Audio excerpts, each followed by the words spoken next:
Greetings and salutations, nerds. Hey, so I'm at work and was editing this episode last night and realized that, man, were there some problems with the recording. We lost some footage, we lost some audio, and at the same time, Peter and I went to the Renaissance Festival in Colorado, and there was some footage missing from there. All the audio got destroyed somehow.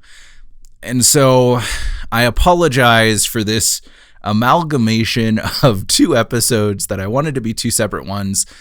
It just didn't work out that way. So you're going to see some footage from the Renaissance Festival. You're also going to hear the conversation that we had about fantasy clothing, all mixed up together. Hopefully it works out all right. Thank you for your grace. Enjoy the episode. Greetings and salutations, nerds. This is Praying for Superpowers, A show about the deeper meanings, messages, and intricacies hidden within nerd culture. I'm Peter Jordahl, And I'm Trevor Sharon. and today we're talking about something incredibly nerdy and manly. Clothing.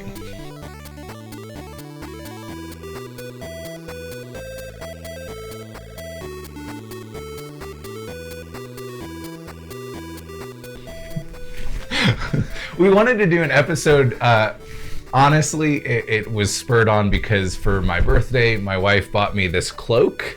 I've been reading The Name of the Wind for the past year. Well, now I'm on the second book, but I've been reading Patrick Rothfuss for the past year, and in the story, Kvothe is very intentional about what he says about cloaks. I don't think another series makes you want a cloak as badly as The Name of the Wind. No. Lots of like pockets sewn in. And although reading through The Wheel of Time, the Gleeman's cloak, which is all made of patches and has pockets everywhere, and he's got like throwing daggers and stuff hidden throughout it. Well, and I mean, even that sounds awesome to me. since you're starting the Wheel of Time, just so our audience is aware, there's probably going to be a lot of talk about how Patrick Rothfuss and Sanderson keep drawing from Robert Jordan. Oh, they actually like directly, indirectly reference the books constantly. Directly, indirectly. Yeah.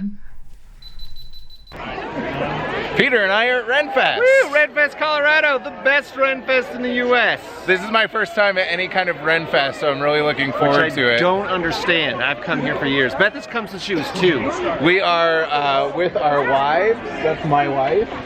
And Peter's wife is walking off with his child. Super excited. So far, it's super cool.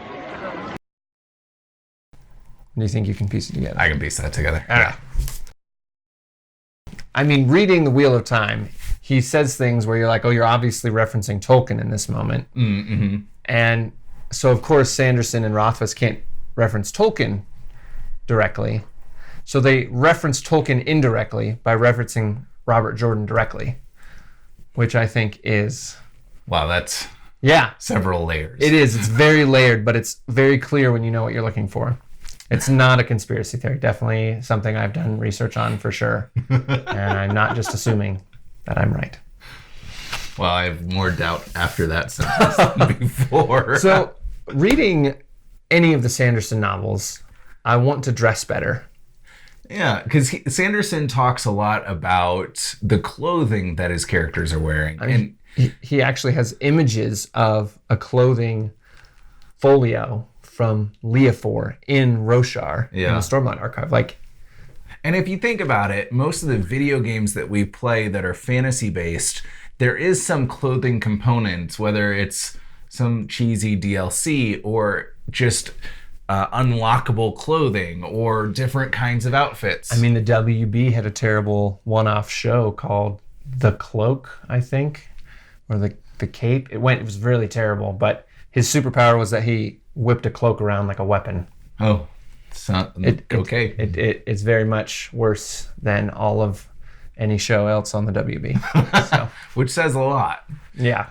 But I think for me, and I will admit that I have never been self-confident enough to LARP, though it has really interested me because the idea of being able to dress up and wear clothing that we read about in our stories and see in movies. I mean, I suspect that a lot of our viewers are nerdy enough that if they had the opportunity to wear any of the elven outfits from Lord of the Rings, right? Aragorn's outfit, like whatever. If I could dress as Aragorn, like I would. Right. I would. We met a guy at the con in Denver that built his own Aragorn cosplay. And it was spot on. It was spot on. And you know what? If I could wear that every day, I probably would. And here's the problem, and this is what I want to talk about in today's episode, is you can't wear it. No. Like, I cannot wear this cloak outside of the house. You will look crazy. I will, and okay, let me reframe that. I could, but I wouldn't because it's not socially acceptable. Cloaks. I hate jackets. I hate hoodies. I get too hot too easily, and I have to rip them off, and then I have nowhere to put my hoodie. Mm-hmm. A cloak you can throw open and wear as a cape. You know, it can be completely behind you if the neck piece is strong enough. And it's kind of like a jacket that you can roll up into a bedroll or a blanket. And how many times have you been in a situation where you could have taken a nap, but you didn't have a blanket, so couldn't get comfortable. Yeah. Or you didn't have a pillow. What if you had a piece of clothing that fit that? Because I've seen a lot of people using jackets as pillows, but they are not nearly as big or as comfortable as a cloak. So cloaks obviously should be socially acceptable. Obviously. Especially, I mean, okay, let's even go back a little bit into history. If you look at England around the 1900s, early 1900s, you can see that women would wear capes or cloaks very similar to that. Their jackets were cloak-ish. And they looked really cool. I mean, I'm thinking about specifically anything around World War II, where you see some of this clothing. If you look at the French school in Harry Potter's world, Beauxbaton's Academy, they're wearing essentially cloaks. Yeah, and they look just fashionable, hoodless vintage. Cloaks, yeah. And so I don't think this one is as far of a stretch as some other fantasy clothing items. And I think a lot of that is because I think people think of a cloak as like a Death Eater cloak when it can just be like you don't even need the hood. Yeah. And people I think of this rough, almost like homespun, thick material when you could have it just like Beauxbaton's Academy, this like silky, soft, beautiful garment. Which leads to the next one that I think we should argue for is just capes in general. Capes in general. Look at... No capes! Next item.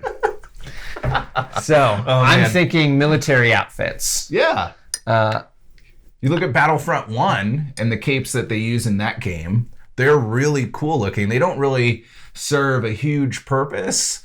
I would say they're like a less efficient, smaller version of a cloak. Well, like a half cloak is really just a cape. Right.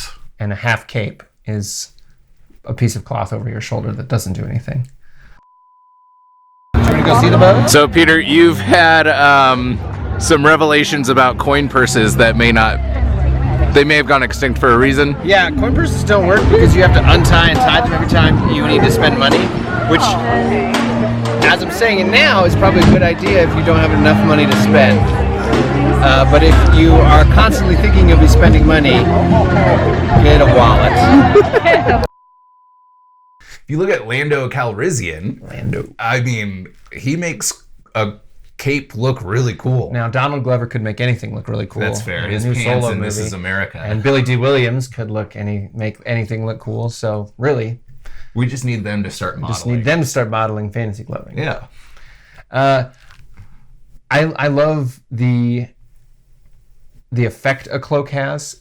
If you're wearing like a nice outfit and you throw on a cloak or on a cape, it not only keeps your back from getting wet if it's raining or something like that, but it frames you. If your cloak is dark on the outside and like bright underneath, it gives your body a frame. And I don't understand why we're going so sci-fi in our clothing styles with like if you look at any fashion show, they're all like Sci-Fi. They have like these huge headdresses and fake wings, and I don't need like 3D printed skirts. I don't understand it.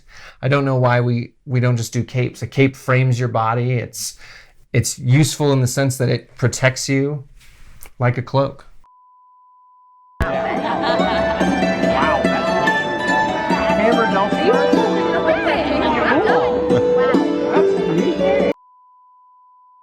All right, moving on to military outfits. Okay. I love the idea of being able to dress sharply. I don't like modern day suits. I don't like the way I look in a modern day 3-piece suit. I want, double-breasted long coat with tails and a high collar. I want to look like I belong in Downar Cullen's army. I want that available, and it's just not.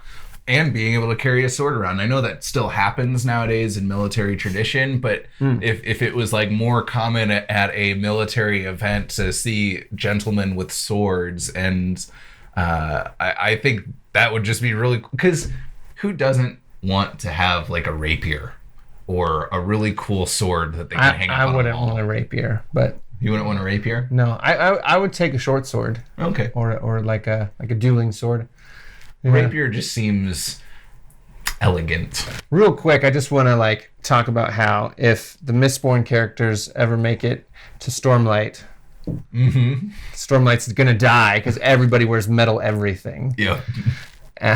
And I like the fantasy clothing that doesn't have the metal, where it's all just cloth and like wooden toggles. And I have a shirt that has wooden toggles. Every time I see it, I just think of A Knight's Tale with Heath Ledger. Yeah. Love you, man. Yep. Yeah. Well, and I totally understand how military armor nowadays is very efficient, very purposeful in what they do. However, I do wonder, if you were to do slight changes, even if it was to add a mask, in Chinese tradition, like the samurai, something intentionally intimidating. And I think we've seen some of that with the baklavas that have a print on top of them. Yeah. But to have something that's more intimidating, because that was, part of armor back in medieval days, and most of armor in fantasy realms is intimidation. So that when the other people see you, they don't want to fight you. Right. And because they that's scary. It's like the dude who's like, all right, and fight. Kame. I quit. I didn't think he could, but I'm not going to risk it. That's how most fantasy settings go when the one guy sees the Dark Knight in spiky armor that in all likelihood is more likely to injure the knight wearing it than the dude fighting him, unless he body checks you. Uh-huh. So. Yeah. Yeah. I agree. The intimidation. I wish canes, staffs.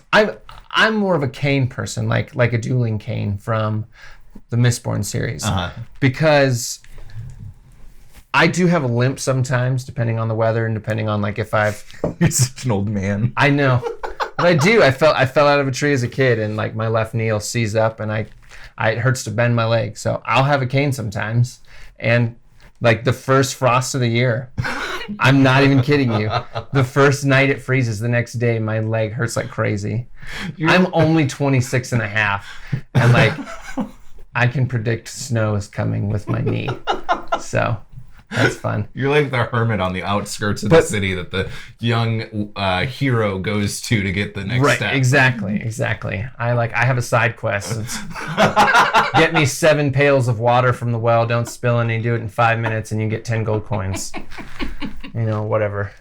But I was walking around with a real cane, a wooden cane, using it, and some dude with a cane got mad at me because it was a fancy cane I was using, and he thought I was just using it as a piece of ostentation. And I haven't felt the freedom to use a cane unless my knee really, really hurts.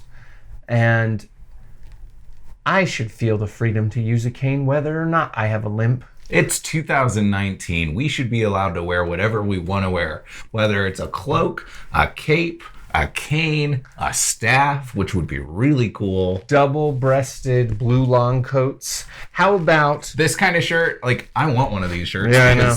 They're So really, they seem to fit both worlds, where it's kind of a little bit of touch of fantasy, but also, like, you could walk around Walmart.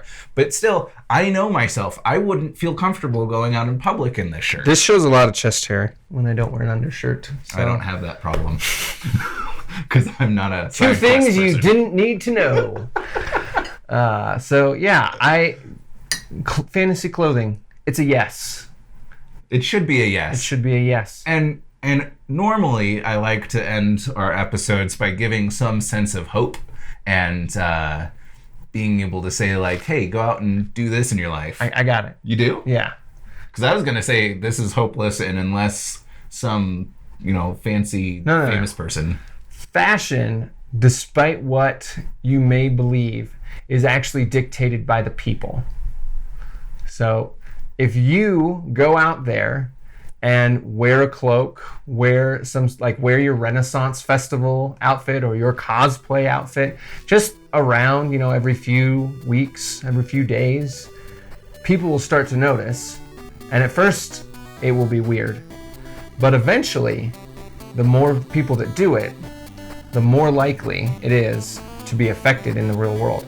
Now, on top of that, you should be happy and comfortable with who you are. And if you want to wear a Goku wig to go get your prescription from the Walmart pharmacy, you do it.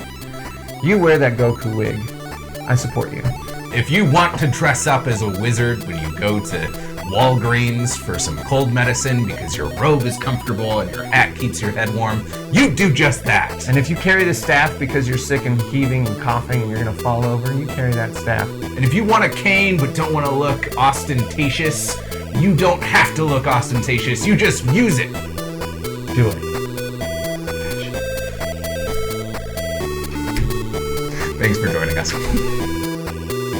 Alright, well, here we are. We've been rained on. It's very, very damp. And, but so far so good. So far so good. The hail has mermaid, unfortunately, is soaking water and rain. It's your natural habitat. I don't know about that. You broke the illusion. What's the most interesting thing you've eaten today? An artichoke. No.